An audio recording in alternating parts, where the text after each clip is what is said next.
फिरका परस्त और मौका परस्त जो ताकत है, इन दोनों ताकतों का यकीनी तौर पर एक गठजोड़ है, जिसकी बुनियाद पर अमन में खलल पैदा हो रहा है और लोग परेशान हो रहे हैं। जो काल्प्रिट हैं, पुलिस उनको जरूर पकड़े, लेकिन कोई भी एक निर्दोष को पुलिस हाथ ना दे।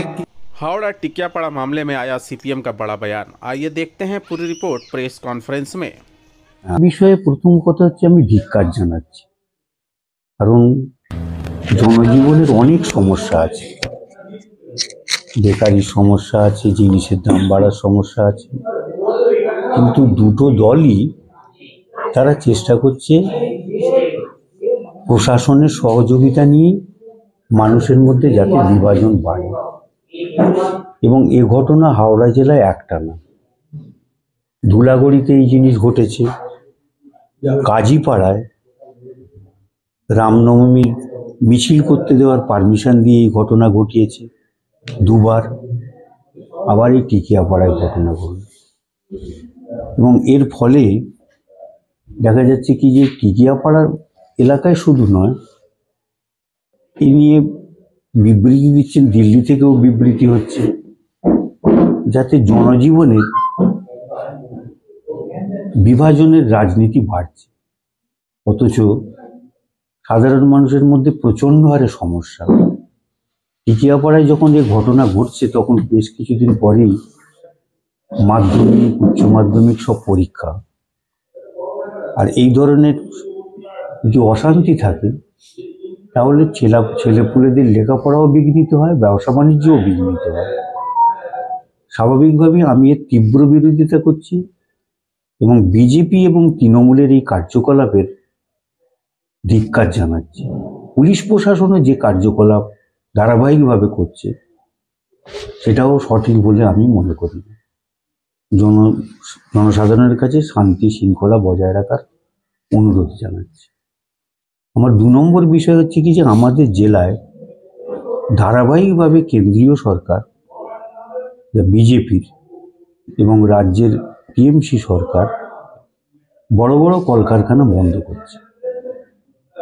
ইতিমধ্যেই এর আগেই বন্ধ করেছে, সাঁতরাগাছির গভর্নমেন্ট পেস্ট বন্ধ হয়েছে, হাওড়া ময়দানে বার্ন স্ট্যান্ডার্ড বন্ধ হয়েছে,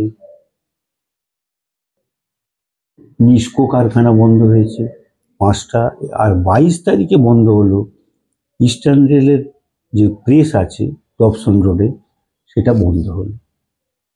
এখানে প্রায় প্রতিটাতেই গড়ে একটা সময় 3 থেকে 3,500 মানুষ বসবাস করত, কাজকর্ম করত, আর তাকে কেন্দ্র করে একটা অর্থনীতিও ছিল। বেশ কিছু দোকান পাট মানুষের কাজকর্ম করে ফাঁকে কিনতো, সব বন্ধ হয়ে গেল। দুটো সরকারি কাজকর্ম দিতে পারে না ছেলে মেয়েদের, আর সে সময় এইভাবে কলকারখানা বন্ধ হচ্ছে। মানে উদারনীতির পর্বে যেভাবে বেসরকারিকরণের কাজ দুটো সরকারি করছে, তাতে আমাদের হাওড়া জেলার অর্থনীতিতে প্রচণ্ড রকমের আঘাত দিচ্ছে বিজেপি এবং তৃণমূল। আমার 3 নম্বর কথা হচ্ছে যে হাওড়া কর্পোরেশন এবং বালি পৌরসভার নির্বাচন প্রায় 7 থেকে 7.5 বছর বন্ধ, অডিট হয় না, এবং এখানে কোনো গণতন্ত্র থাকছে না যে সাধারণ নাগরিক কোথায় গিয়ে জানাবে তাদের সুবিধে অসুবিধের কথা। অথচ নির্বাচন অতি একটা নির্দিষ্ট সময় অন্তর অন্তর হওয়া উচিত, কিন্তু নির্বাচন হচ্ছে না। প্রায় 7 বছর নমিনেটেড একটা বোর্ড তারা চালাচ্ছে।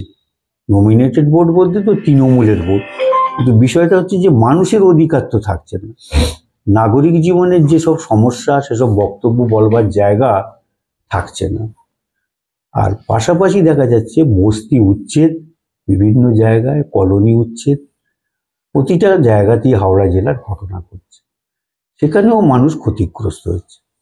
সেই হিসাবেই আপনাদের আহ্বান করেছিলাম, আপনারা এসেছেন, তার জন্য ধন্যবাদ জানাই। कॉमरेड दिलीप घोष ने डिटेल्स आप लोगों के सामने रखा है, पार्टी का जो अवस्थान है या पार्टी क्या चाहती है, पूरे तौर पर 3 इशू उन्होंने रखा है, जिसमें एक टिकियापाड़ा का मसला भी है। टिकियापाड़ा अमन के साथ था। 22 तारीख को भी कोई माने अप्रिय घटना नहीं घटी और बहुत सुकून के साथ टिकिया पड़ा। या पूरे हावड़ा के अंदर ही ऐसा कोई माहौल नहीं था। ठीक उसी तरह से 24 तारीख को एक जुलूस हुआ, पुलिस ने परमिशन भी दिया। किसी को भी जुलूस करने का हक है, ये उसका जमहूरी हक में शामिल है और उसी जमहूरी हक के तहत जो है वो जुलूस हुआ। पुलिस ने जब परमिशन दिया तो उस जुलूस को सही सलामत वापस अपने स्थान तक, अपने जगह तक पहुंचाने की जिम्मेदारी भी पुलिस की थी और पूरे तौर पर चाक चौबंद रहना था, लेकिन ऐसा नहीं हुआ। यकीनी तौर पर फिरका परस्त ताकत और मौका परस्त ताकत, इन लोगों के गठजोड़ से आज टिकियापाड़ा के अंदर में ये माहौल तैयार हुआ है। हम सख्ती से इस माहौल का मजम्मत करते हैं। आज 4 रोज हो गया, वहाँ अमन की बहाली अभी तक नहीं हो पाई है और 144 कर्फ्यू जैसा माहौल, ये अच्छी बात नहीं है। दूसरी तरफ ये कहा जा रहा है मगरबी बंगाल के अंदर में पूरा अमन फिजा है, लेकिन हम लोग ये देख रहे हैं कि मगरबी बंगाल के अंदर चाहे वो आसनसोल हो, चाहे वो धूलागढ़ हो, चाहे वो काजीपाड़ा के अंदर में रामनवमी के जुलूस को लेकर के हो, फिरका परस्त और मौका परस्त जो ताकत है, इन दोनों ताकतों का यकीनी तौर पर एक गठजोड़ है जिसकी बुनियाद पर अमन में खलल पैदा हो रहा है और लोग परेशान हो रहे हैं।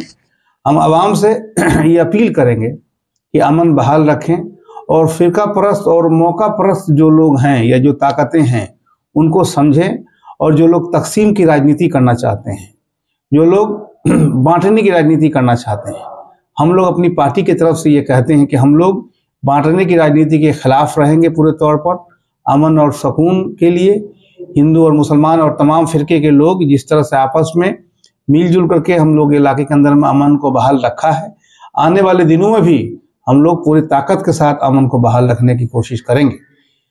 आज ये भी सुनने में आ रहा है कि मैंने व्यापक जो है तरीके से गिरफ्तारी हो रही है। हम लोग ये कहना चाहते हैं कि जो कल्प्रिट हैं पुलिस उनको जरूर पकड़े, लेकिन कोई भी एक निर्दोष को पुलिस हाथ ना दे, किसी भी निर्दोष को पकड़ के जेल के सलाखों में नहीं डाला जाए।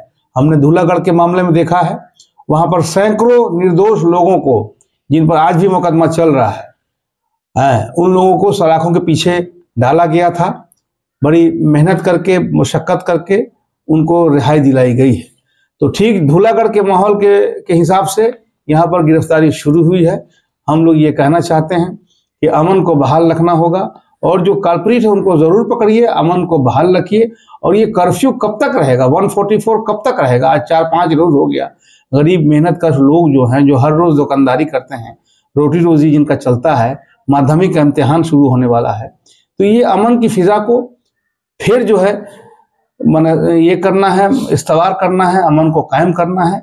यही चंद अपील जो है हम लोग टिकियापाड़ा के और हावा के आवाम से करना चाहते हैं।